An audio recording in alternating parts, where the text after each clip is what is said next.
Very briefly, as you know, Redbubble is a three-sided marketplace where artists upload content, customers come along, that content is created on products, one of 64 product types, for the customer at the point of order by third-party fulfillers. Very, very large website, 233,000 selling artists, 11.5 million images, 2.9 million customers. And we had about 170 million visitors last year. So I think it's the largest consumer tech company, a global consumer tech company from Australia. What's driving the growth of Redbubble? Three major disruptions. The first is the consumer demand for the personally irrelevant. Consumers want things which other people don't have, or which allows them to form a tribe with people who are like them. Secondly, it's the cost and capability of print on demand and manufacturing on demand.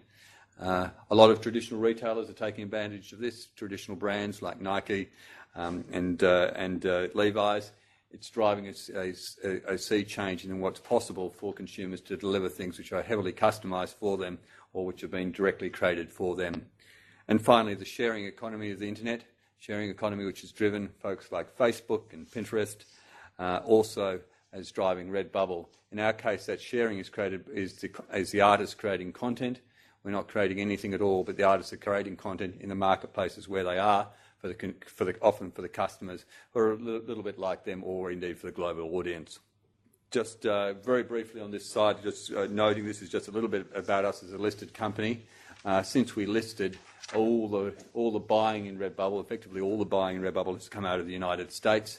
The second largest shareholder is a group called Osmium, and Osmium is simply invests in global marketplaces. So they've looked around the world, and we've decided we're one of their preferred stocks, and there's been a couple of other large US institutions who've picked up positions, large or more like medium-sized US institutions who've picked up positions, and the other investors there are pre-IPO investors.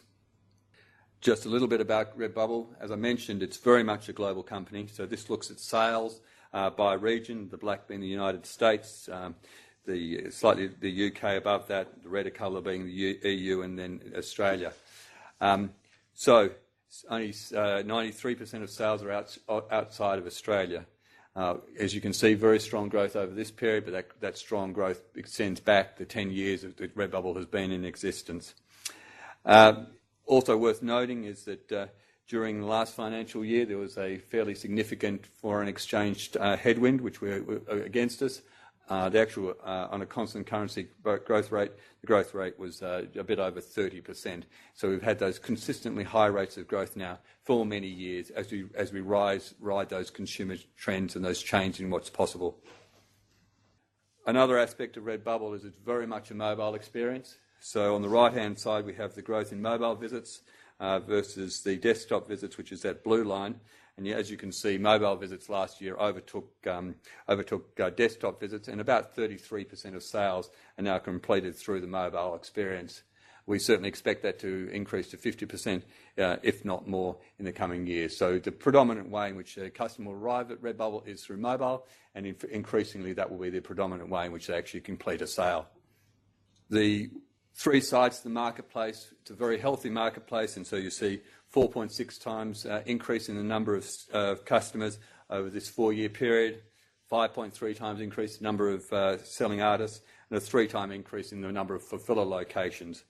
Fulfiller locations are important because they allow a localised experience, so they improve the customer experience, and very importantly, they also reduce our costs. So that's given a better experience for the customers, and as with any marketplace, the more customers you have, the more sellers you have. In our case, more selling artists, the more artists you have, the more customers. So those are the reinforcing loops which have been driving Redbubble forward now for over a period of over 10 years.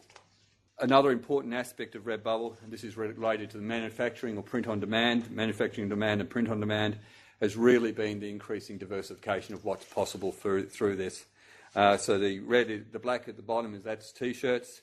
The red is stationery and stickers, and then we've got apparel, other apparel through mostly that's manufacturing on demand. That's a single woman's top, for example, being created for that woman for a process of manufacturing on demand, and then homewares. So some Australian folks say they haven't shopped at Redbubble, and to understand Redbubble, one has to understand the 24-year-old who's starting out their apartment and who's just bought a wall tapestry, which is one of our best-selling products, on their mobile device.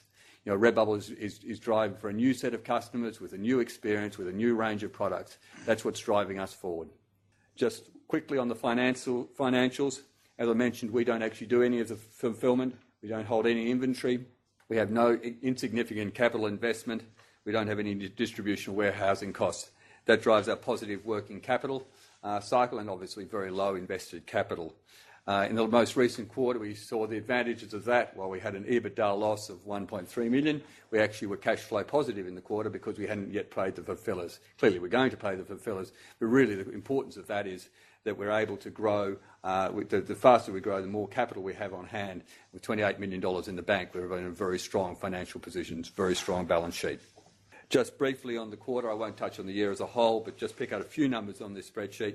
And it's one of the reasons why all of the analysts have got buy on the stock. And I was just reading a external review on Redbubble this morning, which also had a buy on the stock. And if you want to know why that is, it really comes down to this chart here. If you take that circle over on the right-hand side in the quarter that just went, we had 22.1% growth in sales and 2.8% growth in costs. There was a small loss during the quarter, an EBITDA loss, as I mentioned, in the quarter of it was just on $1.3 million, but we have that very strong GTV growth. At the same time, there's only 2.8% growth in costs. On a year-on-year basis, we've similarly seen with 30% growth in sales, a bit over 30% growth in sales, and 18.5% growth in costs. That's all costs. That's taking into both paid acquisition and operating expenditure. And so it's been driven forward on fundamentals with very strong top-line growth and very contained operating and cost growth. So just in summary, last slide, getting quicker at this. Redbubble is a global Australian growth. It's a global Australian growth stock. Three things which stand out. We're a global leader, riding three major disruptions which are going to continue for many years into the future. Those being the consumer demand for the personally relevant, the rise in print-on-demand and manufacturing and demand, and the sharing economy of the internet. Secondly, we're scaling rapidly on the back of fundamentals. We're already obviously a significant player from a point of view of revenue, and that's continuing to drive us forward. And finally, we're very proximate to break even. We've issued guidance that on strong momentum, Redbubble is reaffirming its previous guidance of moving into ongoing operating EBITDA profitability late in FY 2018. You can see in the numbers if you go back how that the loss has been increasingly decreasing at a great rate.